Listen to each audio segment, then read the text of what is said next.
Esdras foi um novo legislador da época, né, um novo Moisés, que ficou incumbido de trazer novamente a palavra e a maneira correta de servir a Deus e de oferecer os sacrifícios como eram feitos na época de Israel.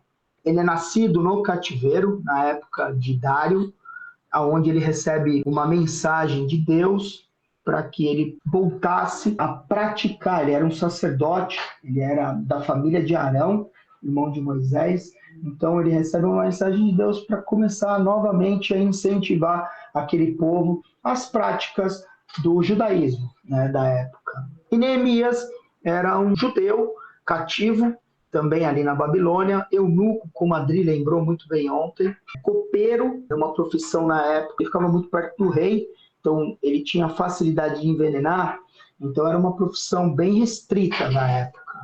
E ele também, por parte de Deus, ele recebe, junto com Esdras, a incumbência da reconstrução do muro, ao qual um antigo rei da Pérsia, Ciro, já tinha colocado em prática. Um pouco fora do tempo, um pouquinho antes, temos Ezequiel, que também foi cativo na época do grande rei Nabucodonosor. Ezequiel, ele recebe da parte de Deus também uma mensagem de reconstrução. E é sobre Ezequiel que eu quero falar um pouco hoje, explanar um pouquinho sobre o livro de Ezequiel, mas principalmente sobre Ezequiel 37, e a gente vai chegar lá.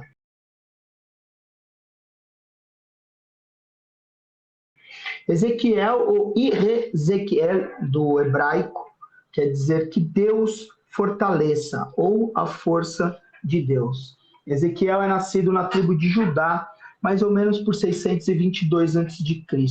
E é uma curiosidade muito grande, porque nós cristãos, os judeus e o Islã, e principalmente o Islã, venera o profeta Ezequiel, exatamente pelo fato dele trazer essa mensagem de reconstrução.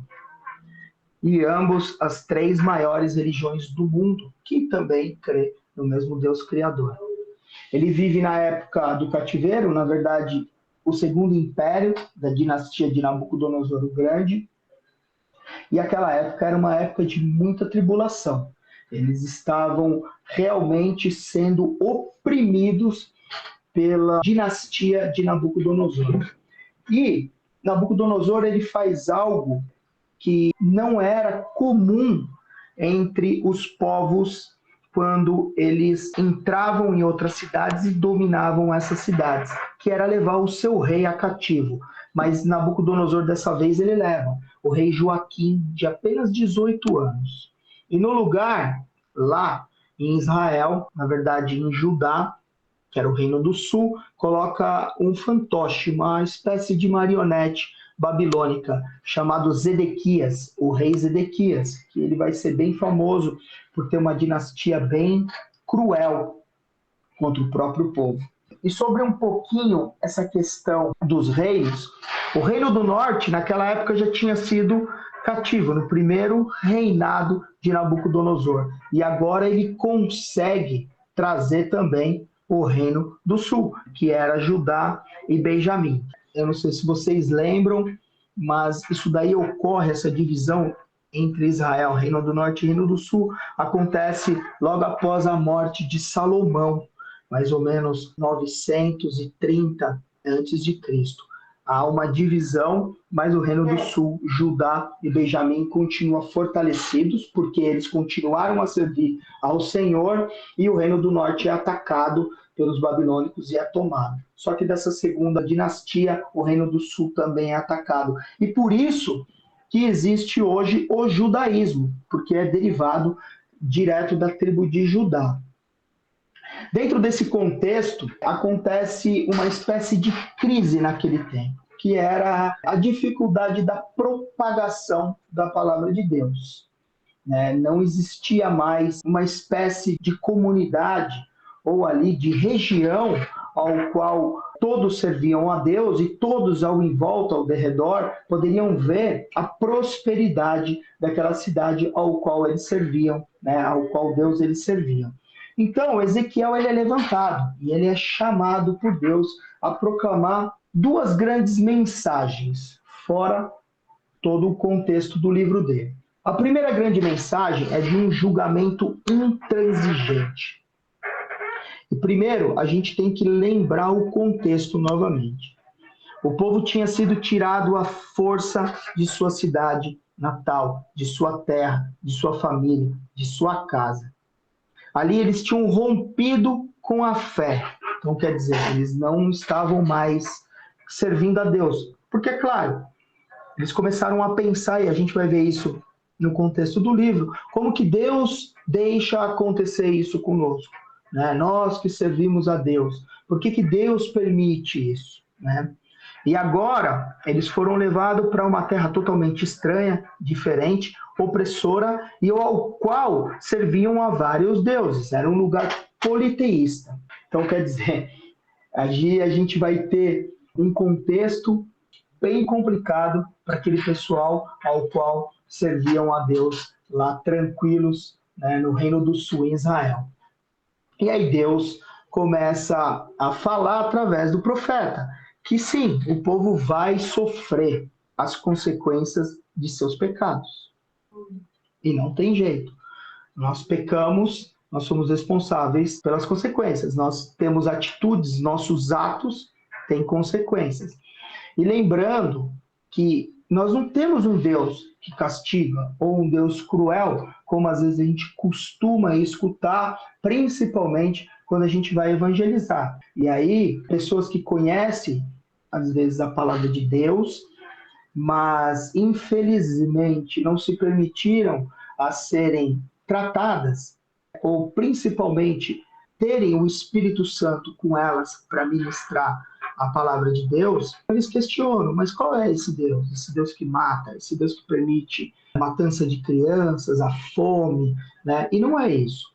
A gente tem que lembrar que Deus é justo. E como todo pai, ele não vai passar a mão na cabeça dos filhos. Então, quer dizer, se nós cometemos pecados, a gente tem as consequências dos nossos pecados e a gente tem que assumir.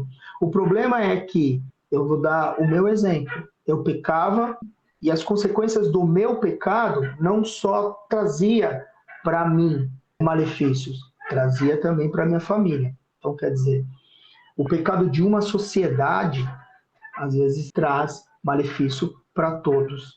Infelizmente, é assim. E a gente vê isso daí desde a época de Adão. Adão pecou com Eva, depois a gente viu Abraão, coabita com Agar também, não espera o tempo do Senhor, isso também dá uma palavra tremenda. Depois nós vimos Davi, um homem segundo o coração de Deus, mas também que tem a consequência dos seus pecados. Nós temos Saul, temos um monte. O único que nós não vamos ter é o nosso Senhor Jesus. Então, Deus deixa em Ezequiel 18, do versículo 30 ao 32, ele deixa bem claro isso. Eu os amo, eu sou o Deus de Israel, mas não vou passar a mão na cabeça de vocês. Se vocês fizerem mal, se vocês seguirem outros deuses, se vocês não seguirem as minhas leis, vocês vão sofrer as consequências, não tem erro. Se a gente planta abacaxi, a gente vai colher abacaxi, não tem jeito. Então, Ezequiel 18, 30 ao 32 diz assim: portanto, ó nação de Israel, eu os julgarei, cada um de acordo com os seus caminhos, ou pecados, depende da tradução. Palavra do soberano Senhor. Arrependam-se, desviam-se de todos os seus males, para que o pecado não cause a queda de vocês. Então, aqui, Deus está falando assim, gente, o caminho está exposto, vocês sabem. Vocês seguem se vocês quiserem. Agora, vocês estão no caminho errado. Mas se vocês se desviarem e se arrependerem, as consequências vão vir, é claro, mas eu vou lhe tomar com as minhas mãos. E nós vamos continuar seguindo assim. Versículo 31. Livrem-se de todos os males que vocês cometeram e busquem um coração novo e um espírito novo. Aqui ele pede renovação. Ele pede para que a gente pense no que a gente está fazendo, no que a gente quer fazer. E aí a gente tem que purificar o nosso coração, né, e o nosso espírito. E aí ele pergunta: por que deveriam morrer, ó nação de Israel? Pois não me agrada a morte de ninguém. Palavra do soberano Senhor. E aí ele termina assim: arrependam-se e vivam. Aqui Ezequiel, eu junto, é claro, com a palavra do Senhor, se preocupa profundamente com uma questão que eles tinham perdido, que é a santidade de Deus. Como que aquele povo estava mostrando o Deus ao qual servia. Épocas outroras lá em Israel, em Judá, e agora em território novo. E isso serve para nós, porque às vezes questões de trabalho a gente muda geograficamente e às vezes a gente muda também as nossas escolhas. E isso é muito importante porque nós somos cristãos. E ontem eu até comentei, porque às vezes uma grande marca do cristão é falar de Deus, estar com a Bíblia debaixo do braço. Mas eu acredito que a grande marca do cristão é as atitudes. E o cristão ele vai falar muito mais alto de boca fechada. Porque é exatamente o que o Luiz falou.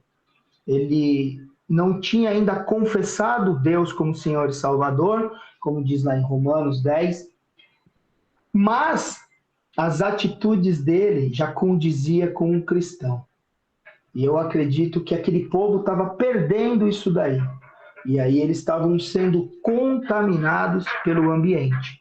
E aí a gente também pode lembrar de um salmo que é maravilhoso, o Salmo 1, que diz: bem-aventurado é aquele que não anda no conselho dos ímpios, não se detém no caminho dos pecadores, nem se assenta na roda dos escarnecedores. Pelo contrário, o seu prazer está na lei do Senhor, e nela medita dia e noite. Ele é como árvore plantada junto à corrente de águas, que no devido tempo dá seu fruto e cuja folhagem não murcha, e tudo que ele faz será bem sucedido. Olha, isso daqui é ou não é um roteiro para que nós possamos seguir para uma vida cristã digna, ao qual Deus se agrada. Mas voltando ao nosso texto. Então, eu acho que a maior expressão do cristão realmente é a gente ter a atitude de cristão. E Ezequiel estava profundamente preocupado com isso. Então, através desse profeta, Ezequiel, ele procura mudar, de certa forma, aquele ambiente, através da mensagem de Deus. A segunda mensagem que Deus traz dentro do livro, do contexto do livro geral, é uma mensagem de que a restauração de tudo isso que estava acontecendo não teria que vir pelo temor das consequências do pecado, mas sim pelo amor que nós temos por Deus. Como Moisés orava: Senhor, se a tua presença não me acompanhar, não me deixe sair daqui. Era exatamente isso que Ezequiel traz, né, nessa segunda mensagem, que nós temos que ter temor a Deus. E não pelo pecado que eu estou cometendo, mas sim pelo amor que Deus tem por mim e pelo privilégio de viver isso daí. E aí Deus quer mostrar ao povo dele que a gente não pode ter, né, não devemos ter saudades das coisas materiais ao qual aquele povo estava venerando. Eles queriam voltar para a terra natal, eles tinham saudade do conforto. Não, Deus queria que eles tivessem vontade de voltar para a terra natal, porque era ali que estava santificado o templo de Deus, era ali aonde eles faziam os cultos ao Deus, e era ali aonde eles iam propagar a palavra de Deus até que todo mundo ouça. E, claro, ele queria que eles tivessem aquela mesma vontade de Davi, de estar sempre na presença do Senhor. trazendo um pouco para o nosso contexto, quantas e quantas vezes eu coloco ídolos na frente do Senhor durante o meu dia? Às vezes eu não faço um ídolo, eu faço vários ídolos. E o mundo, ele nos oferece isso daí. E quando a gente tem aquele start, graças a Deus a gente tem esse start, porque a gente tem o privilégio de ter o Espírito Santo dentro de nós, ele nos incomoda. Eu tenho certeza que isso acontece com todos. Então tem uma hora que ele puxa um pouquinho a nossa orelha e fala, olha, você está idolatrando outras coisas aí, cara, dá um tempo, pega leve, né? E aí nós precisamos entender o que nós estamos fazendo com aquilo que Deus está nos dando. Uma das coisas é o privilégio de viver a vida com Ele. Às vezes também a gente faz Jesus de office boy. E aqui acho que todo mundo conhece esse ofício, office boy. Extinguido, mas todo mundo acho que conhece. Office boy é aquele menino de recados. Eu fui um office boy, meu primeiro emprego. Então, quer dizer, às vezes a gente senta a hora, começa a conversar com Jesus e fala, Jesus, olha, eu preciso disso, eu quero aquilo, eu necessito disso, eu estou precisando. E aí você vai pedindo e a gente acaba só tendo um monólogo com Deus, né? Quando, na verdade, Deus também quer falar com a gente. E a oração não é só para benefício próprio nosso. A oração, ela é para benefício mútuo, né? Tiago 4, 3 e 4 vai dizer, pedes e não recebes porque pedes mal, pede para guardardes em vossos deleites, gastardes em vossos deleites, né? Adúlteros e adúlteras. Não sabeis vós que a amizade do mundo é inimizade contra Deus, portanto, qualquer um que quiser ser amigo do mundo, constitui-se inimigo de Deus. Então, às vezes a gente pede, às vezes as coisas não acontecem, a gente começa a colocar a culpa em Deus, né, porque não acontece, mas a gente, às vezes, não está sabendo como pedir essas coisas. Não é que Deus não vai negar para nós, às vezes não é o tempo para receber. Eu gosto de brincar que eu peço a Deus, e peço mesmo, uma casa na praia, ao qual às vezes eu vou sair pela manhã e não consigo nem abrir a porta, porque a areia chegou ali e cobriu a porta, né? Então, quer dizer, é uma casa no pé na areia, né? Que nem eles dizem. Mas Deus fala, não, filho, você merece, mas agora não é o tempo. Fica tranquilo. Então, às vezes, a gente precisa tratar isso no nosso coração. E Ezequiel, ele deixa, por parte de Deus, claro, que a vontade que aquele povo tinha que ter era exatamente essa, de viver a presença do Senhor, de viver aquilo das promessas ao qual ele tem para nós. Eu não sei se vocês já assistiram, e se não assistiram, eu indico, chama-se Paulo, Apóstolo de Cristo, é um filme. Ele é maravilhoso, o filme. É uma compilação da caminhada do apóstolo Paulo. E tem uma hora que ele está conversando com aquele centurião romano, e eles estão numa conversa assim, que o Espírito Santo ali está de uma forma extraordinária, e ele fala assim, a vida do homem é como um punhado de água quando a gente quer pegar com a mão. Ela se esvazia pelos dedos e quando a gente vê, a mão está vazia. Isso quando a gente vive a vida ao qual a gente quer viver, quando a gente está vivendo a vida no mundo. Mas a vida que Deus quer nos dar, e aí ele fala, é essa vastidão de água infinita que é o mar. Então é exatamente isso a visão que a gente tem que ter.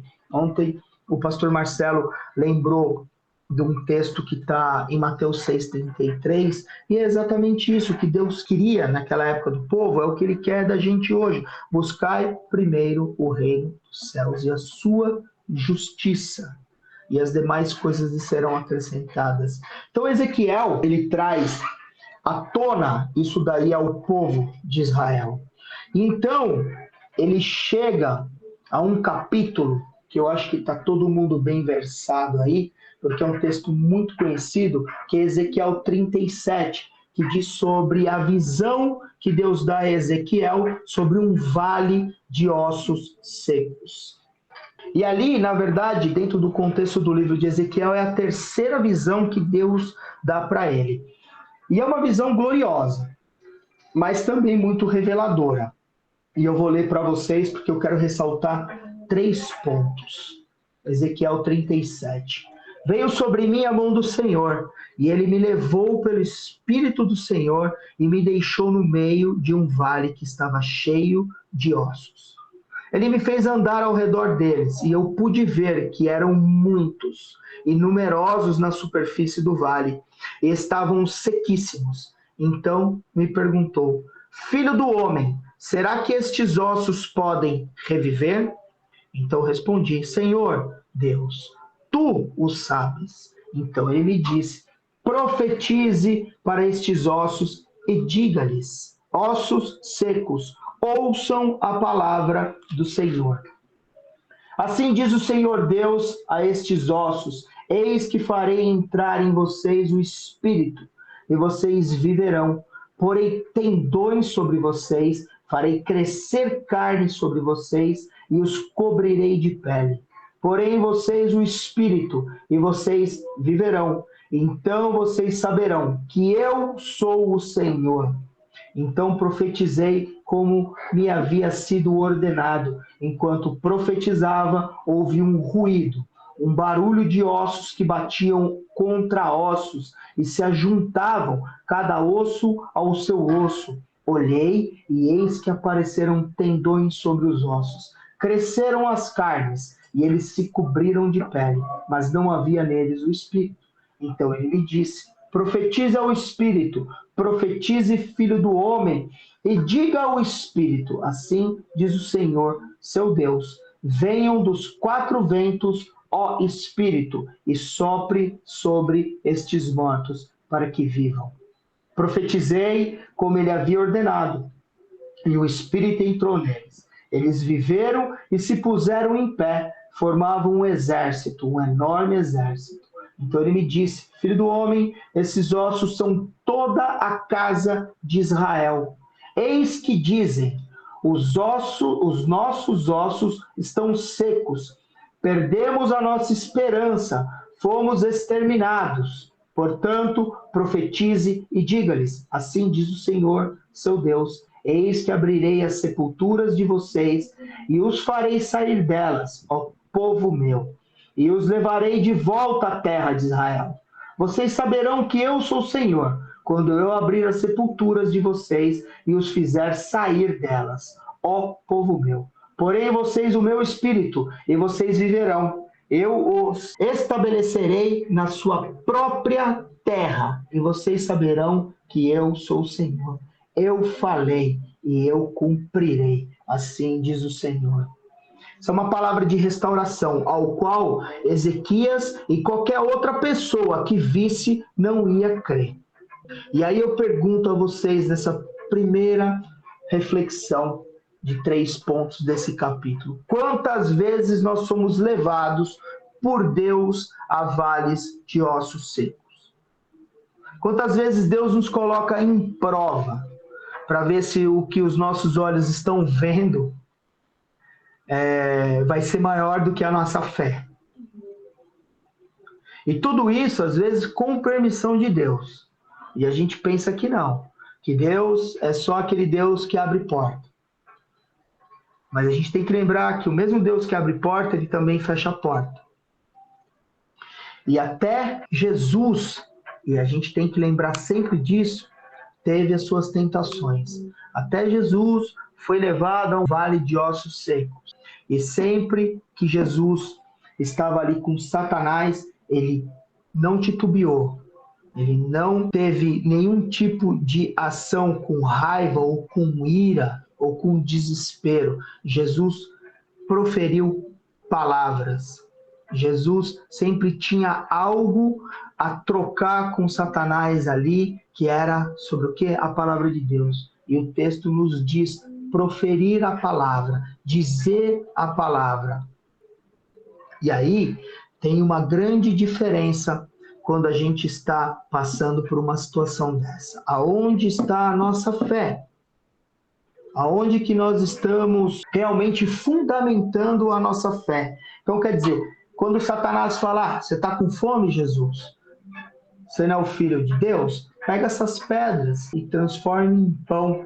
E aí Jesus fala para ele: mas nem de pão só viverá o homem, mas sim de toda a palavra que sai da minha boca. Então, às vezes a gente está passando por situações e a gente esquece de Deus, a gente esquece das promessas de Deus, a gente esquece de falar com Deus e verbalizar que Deus é quem vai na nossa frente. E eu não estou relativizando a dor e nem o que cada um esteja passando, ou seja, o deserto, ou seja, o vale de ossos secos. Não é isso. Eu estou dizendo para que a gente tenha fé. Eu estou dizendo para que a gente tenha coragem. Para que a gente saiba que é o Deus todo soberano. É o Deus criador do céu e da terra. É Ele quem está conosco. E é Ele quem vai nos dar a vitória. Segundo ponto. Você anda escutando Deus ou o mundo? Porque Ezequiel deixa bem claro aqui. Aos olhos dele eram ossos secos ali. Era como se fosse uma chacina, jogaram todo mundo lá, secou e ali ficou. E aí ele escuta da parte do Senhor. Você acredita que esses ossos podem ser vivificados novamente? E aí ele escuta. E às vezes Deus tem falado conosco e a gente não tem escutado. Exatamente pelo aquele fato ao qual a gente já falou aqui. Às vezes a gente está só pedindo, mas a gente não está dando tempo para um diálogo, e sim apenas para um monólogo. E é muito interessante isso daí, porque lá no versículo 3, ele fala assim, filho do homem, será que estes ossos podem reviver? Então quer dizer, Deus está falando às vezes com a gente e perguntando, e aí? Você crê nisso? Então vai firme, meu. Sabe? Lá em Salmos, Davi vai dizer assim, que seja a paz de Deus o árbitro do vosso coração. Às vezes a gente tem dúvidas de coisas que Deus tem falado ao nosso coração, ministrado, mostrado, e a resposta não vai vir verbalizada, a resposta vem do nosso coração. A paz que excede todo o nosso entendimento, que está lá em Filipenses 4:6, e essa paz que Davi fala, ela que tem que ser o árbitro do nosso coração, para que a gente possa tomar decisões com coragem, e saber que é Deus quem está ali falando através de nós e nos induzindo a fazer essas obras para o Senhor. E uma outra coisa muito importante, porque quando a gente escuta Deus, ou deixa de escutar Deus, de qualquer forma a gente responde. E como que a gente está respondendo a essas questões? Porque a gente tem mania de ser um pouco jonistas. Deus manda Jonas lá para Nínive, e aí ele vai para um outro lugar. E eu estou falando isso, gente, o primeiro ouvido a escutar é o meu. Tá? Então Deus às vezes fala, não, filha, você tem que seguir isso daqui. Vai por aqui. Você tem potencial para isso. Sabe? E eu não estou falando só para a obra do Senhor. A gente também trabalha. A gente tem as nossas profissões. Nós somos pais, mães, filhos. E Deus ele vai falar num contexto geral para nós. Por isso que Ezequiel, nesse contexto, ele queria mostrar a eles que Deus, em todo tempo, ele é bom. Ele é o Pai. E ele é justo. E ele está falando com vocês. Se vocês escutarem o que Deus tem falado, vai dar bom. Agora, se vocês não escutarem, vai dar ruim. E uma outra coisa muito importante, Ezequiel ali, ele estava ministrando e querendo dizer para eles, olha, vocês estão fazendo essas coisas todas para os homens. Vocês esqueceram Deus lá em Israel, e Ele é um Deus onisciente, onipresente, onipotente, Ele é um Deus transcendental, Ele vai estar em todo lugar, em todo momento. E às vezes a gente faz as mesmas coisas. A gente começa a praticar as boas obras, e a hora que a gente vê, a gente está desagradando a Deus, ao invés de agradar a Ele. A gente está esquecendo, né, a nossa casa, a nossa família, deixando esposa, filho, e só fazendo as coisas para os outros. Gálatas 6:10 vai dizer assim, então, enquanto temos tempo, façamos bem a todos, mas principalmente aos domésticos da fé. Então, Ezequiel, ele traz todo um contexto geral. Ele queria que o povo olhasse novamente para Deus, para que eles esquecessem esse contexto politeísta ao qual o mundo nos oferece hoje, não muda nada, é contemporânea, a Bíblia, ela é linda, é viva e eficaz e produz efeito exatamente por causa disso, porque ela é contemporânea. Então, quer dizer, tomamos o cuidado. de também não cometermos isso. Então, vamos ouvir o que Deus tem falado aos nossos corações. E o terceiro ponto é o que a gente anda proferindo, o que a gente anda dizendo sobre Deus e sobre a nossa vida. Ezequiel 37, dos versículos 4 e 5, disse assim: então me disse, profetize sobre estes ossos. E diz-lhes, ossos secos, ouve a palavra do Senhor, ouve a palavra do Senhor. Assim diz o Senhor, seu Deus, a estes ossos: eis que farei entrar em vós o Espírito e vivereis. Então disse Deus, profetize, fale. Às vezes a gente fica calado diante de circunstâncias, a gente está vendo as coisas acontecer e a gente está preso na inércia. Parece que Satanás nos amarrou, e é exatamente isso que ele quer. Satanás quer que nós nos afastemos de Deus, quer que a gente perca a fé em Deus, ele quer que a gente não tenha esse diálogo, essa aproximação com Deus. Então, gente, eu não sei qual que é a restauração, qual que é o tempo que vocês estão passando, mas aqui Ezequiel deixa bem claro: tenha fé, profetize, fale, escute e ande para frente. E que Deus quer é que nós não tenhamos a mesma posição daquele povo e ficamos parados ali, só recebendo as coisas que vêm do mundo, né, e esquecendo das coisas de Deus, porque é isso que acontece. Salomão, ele cometeu um pecado muito menor aos nossos olhos, do que Davi. Mas Salomão, ele perde a dinastia, ele provavelmente morre louco. Por quê? Porque a gente vê a história de Salomão lá em Reis, né, em 1 Reis, ele vai se soltando da mão do Senhor aos poucos, né, até não pegar mais na mão do Senhor. Davi tem um momento que ele solta, mas ele fica indignado em fugir da presença do Senhor e não estar na presença do Senhor. Então ele volta. E é exatamente isso que eu digo a vocês hoje por parte de Deus: não desapartem da mão do Senhor. Se vocês verem que algo está saindo do controle, é porque a gente está se afastando de Deus. Se vocês verem que está faltando fé, que a gente precisa daquela porção dobrada, como Eliseu pediu para Deus e recebeu, é porque a gente está se afastando de Deus. E aqui a gente vê na palavra de Deus, ao qual ele pede, e ele fala, e ele pergunta, né, para Ezequiel: então me diz, profetize, fale. Por isso que a gente às vezes tem que entrar dentro da nossa casa e declarar em voz alta: aqui é a casa do Senhor, aqui habita o Senhor, eu e minha casa serviremos ao Senhor.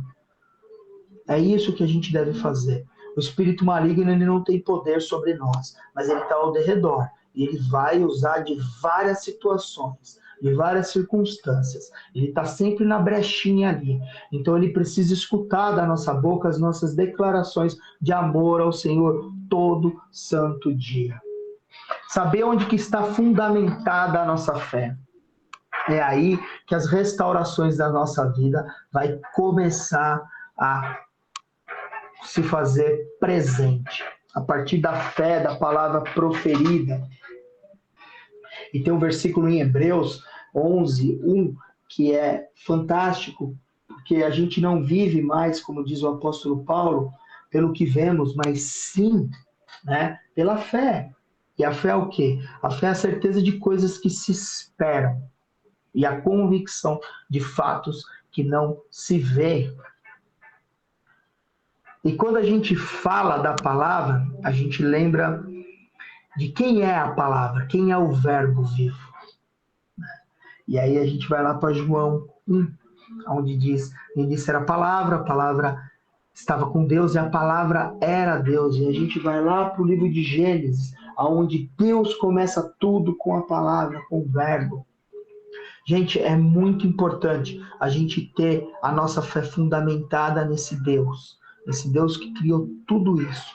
E é o Deus de antes, é o Deus de agora e é o Deus para sempre. Nós temos que ter a palavra que é o Senhor Jesus proferida todos os dias. Porque a gente necessita estar na presença do Senhor. Eu não sei a restauração que cada um precisa ter. Eu sei das que eu preciso ter na minha vida. Mas Deus sabe. E se a gente tiver fé e crer na palavra, que é Jesus, essas restaurações irão acontecer. Assim como Ezequiel proferiu, essas coisas vão acontecer. A gente tem que crer, a gente tem que estar vigilante, a gente tem que estar na brecha do Senhor para ser instrumento dele. Hoje a gente tem uma facilidade tremenda de assistir aí diversos pregações, mas a gente precisa saber o que a gente está alimentando, a nossa mente e o nosso coração. A gente precisa entender que Deus, ele não nos faz forte, ele não nos dá muitas vezes a força, ele faz com que a gente conquiste esta força para ultrapassar esses vales de ossos secos. Então, que a gente tenha a nossa fé fundamentada, depositada em nosso Deus. Eu tenho certeza absoluta que Deus tem grandes coisas para cada um. Deus tem propósito para cada um de nós. E eu sei muito bem que não é fácil. Não é fácil. Os propósitos vêm, a gente sente da parte do Senhor, mas muitas vezes a gente tem medo dos processos até chegar à conclusão desses propósitos. Mas eu quero falar uma coisa para vocês, são durante esses processos ao qual a gente passa nesses tempos de tribulação que nós somos moldados. É durante esses processos que a gente cria aprendizado. São durante esses processos que nós somos revigorados e a nossa fé aumenta. E que em nome de Jesus a gente possa sempre estar firmados na rocha de Cristo Jesus. Eu tenho certeza que Deus tem grandes coisas para cada um de nós. Amém? Que Deus abençoe a todos, que essa palavra tenha encontrado solo fértil e que em nome de Jesus a gente possa estar unidos em Cristo Jesus para passar esses tempos de vales de ossos secos, mas principalmente que a gente possa dividir daquilo que o Senhor tem feito nas nossas vidas em nome de Jesus. Amo vocês, muito obrigado por emprestarem o ouvido. Deus abençoe.